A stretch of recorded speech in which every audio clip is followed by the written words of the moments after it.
Hello everyone. Today we will discuss about the Torricelli's law of efflux. So to understand that, we have to consider an open tank where the liquid is filled, or you can say the fluid is filled up to this height h, which is the height of the orifice and the liquid surface. So it states that the velocity of the fluid with coming out of an orifice of an open tank is equal to the velocity attained by a freely falling body which is falling through the same height, right? Now for this we have to recall that the third equation of motion is v square is equal to u square plus 2as. Now here this distance through which it falls is h, a is g, u is 0 because this is freely falling body.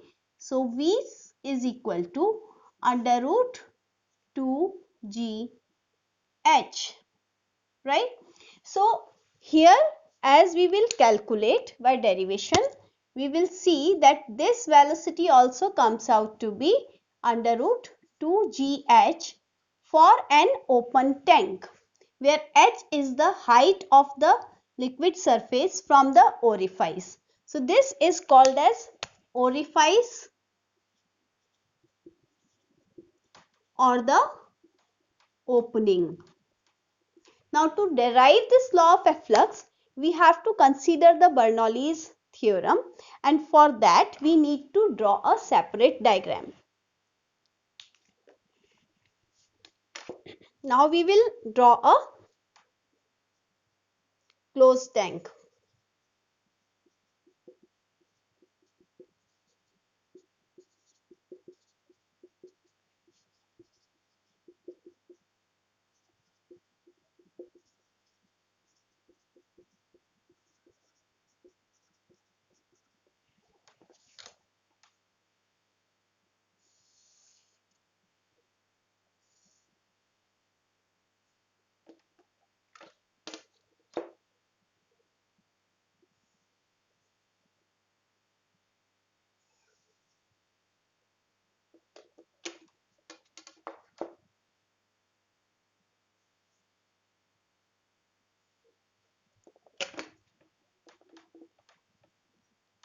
This is the orifice.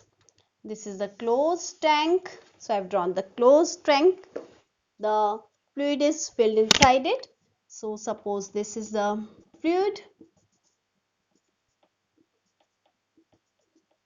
and the height of this orifice from the base of the tank is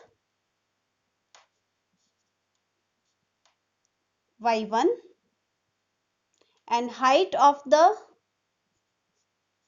surface of the liquid in this tank is y2. So we can say that this distance will be y2 minus y1 and this will be considered h, right? And when this fluid is coming through this orifice, the velocity of efflux is v1 at this cross section. The velocity with which this fluid goes down is v2. Pressure here is considered p2 and pressure at this cross section is considered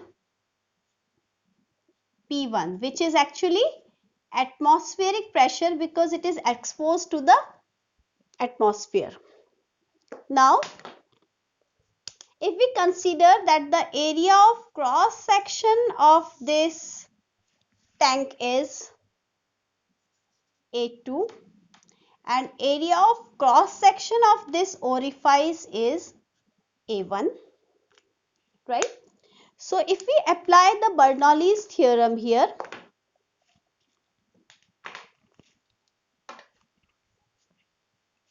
we can recall the Bernoulli's theorem.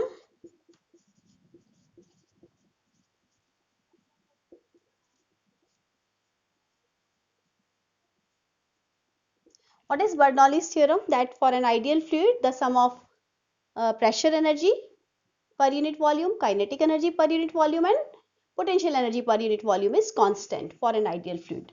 So we can write this for both the cross sections and the sum will be constant at every cross section. So for this cross section, how will I write?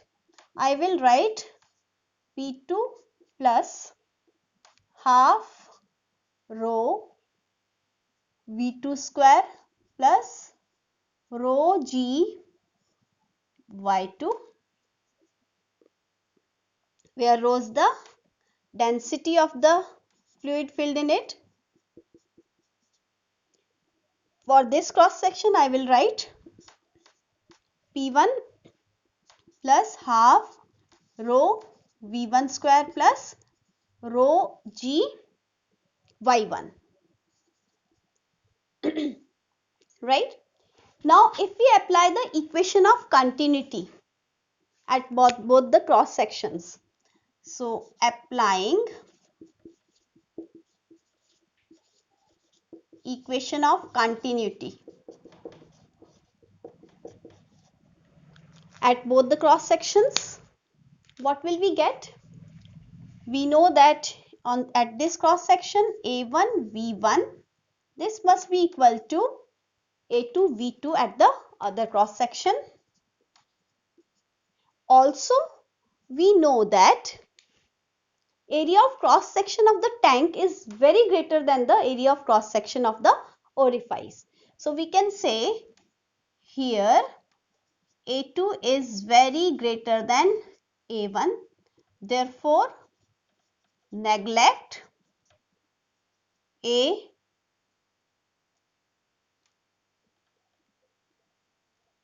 neglect V2. Why so? Because if we write V2 is equal to A1 V1 upon A2 and A2 is very greater than A1. So V2 will be very less.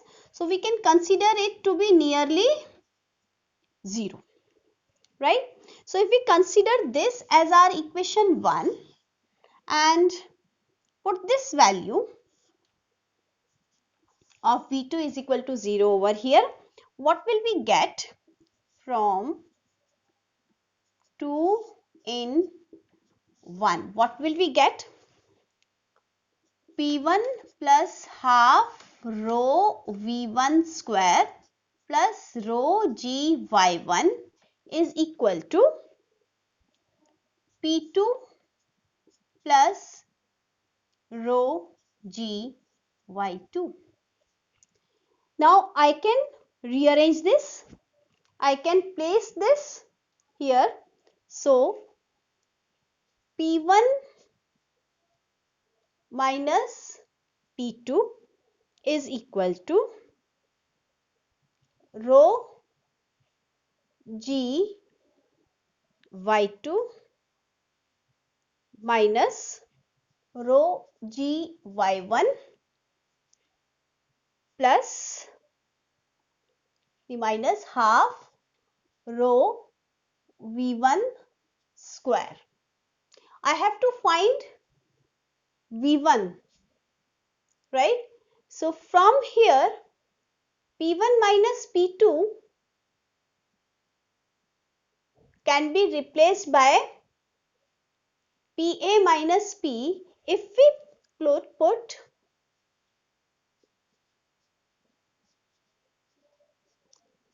P1 is exposed to atmosphere, so I can write atmospheric pressure. Then we won't require any suffix for P2, so this can be written P, right? So I can write P atmosphere minus P is equal to rho G Y2 minus Y1 minus half rho V1 square. So I can solve it for V1. Half rho V1 square, I can shift it here. This is rho G y2 minus y1 can be written as h, it is given here, minus P atmosphere minus P. So this can be written as rho GH plus P minus P atmosphere.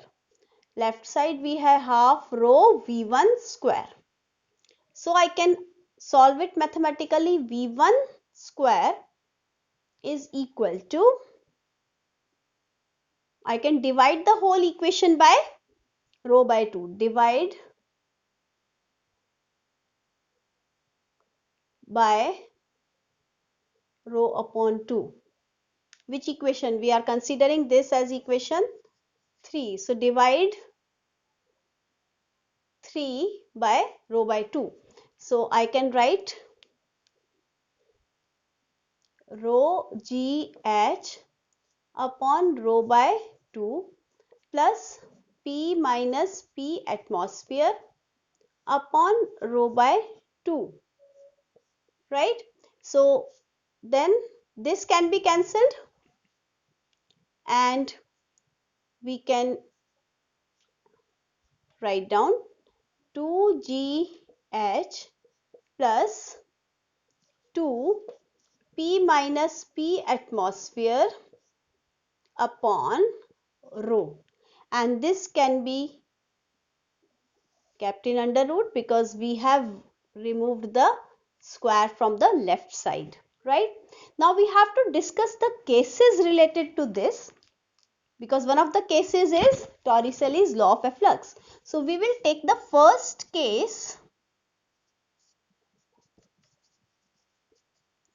when tank is open. So when tank is open, what does that mean? If tank is open, that means here the pressure will now be atmospheric pressure only. So when this lid is removed, that means here P2 will also be, or you can say the pressure at the surface of the liquid will also be atmospheric pressure. So if we put this condition in our equation 4, what will we get? V1 is equal to under root 2GH, which is Torricelli's law, right? So second case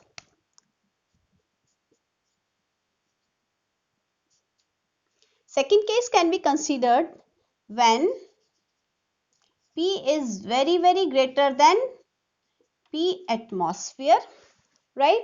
So other things can be neglected. That means if this pressure is very large, then this height of the liquid surface from the orifice can be neglected and atmospheric pressure can be neglected.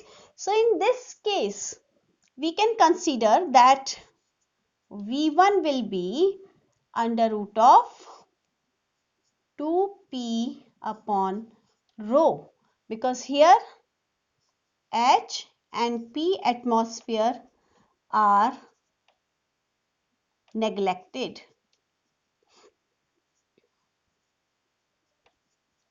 This is the case with rockets. So from rockets, the velocity coming out is very high. If this pressure inside the rocket, pressure of the fluid inside the rocket is very large as compared to the atmospheric pressure. So this is all about the Torricelli's law of efflux. That's all for now. Have a nice day. Bye.